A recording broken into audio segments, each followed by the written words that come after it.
So the first step in paper piecing is to place the first fabric. And what I've done here is place my A1 fabric behind this A1 area, making sure that the fabric covers the area plus the seam allowance around the area. So you can see over on this side there's plenty of fabric, and I've used a little glue to put it down.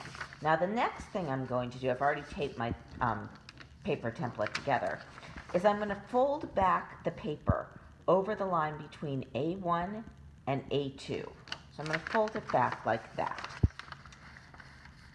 And what I reveal is this seam allowance. So what I'm going to do is take my add a quarter ruler, and I'm going to trim that seam allowance to 1/4 inch. Now sometimes when I have short seam allowances, I just use my scissors, but the add a quarter ruler is a handy tool for this.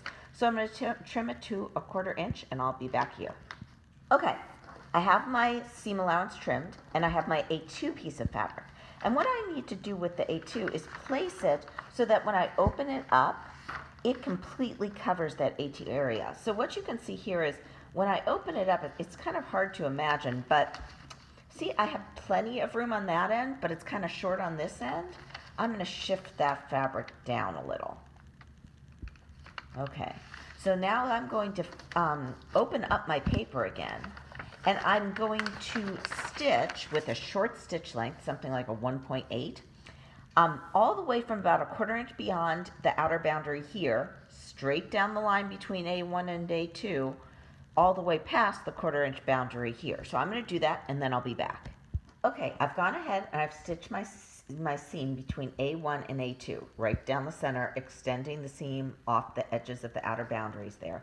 And what I need to do next is press that A2 fabric open. So I can finger press it open, or I can use a nice dry iron. You don't want to use a steam iron because you don't want your paper to curl up.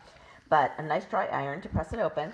And then I need to turn it over to the paper side and fold back on the line between A2 and A3, because of course A3 is the next template I'm going to, is the next piece of fabric I'm going to sew on. So now I'm going to trim my A2 seam allowance by placing the add a quarter ruler right here. I'm going to trim along there, and I'm going to add my A3 piece.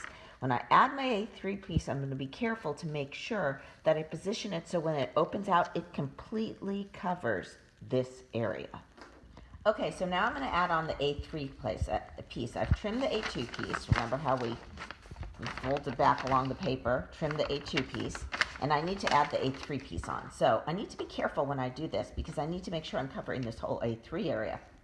And you can just see on this side, if I open this up, I can tell by that fold line, that's not going to cover the area. So I actually need to move this down here. That way, when I open it, it will completely cover the A3 area on the other side. And then I will stitch right on the line between A2 and A3. And that's how you paper piece the Diamond Jubilee quilt.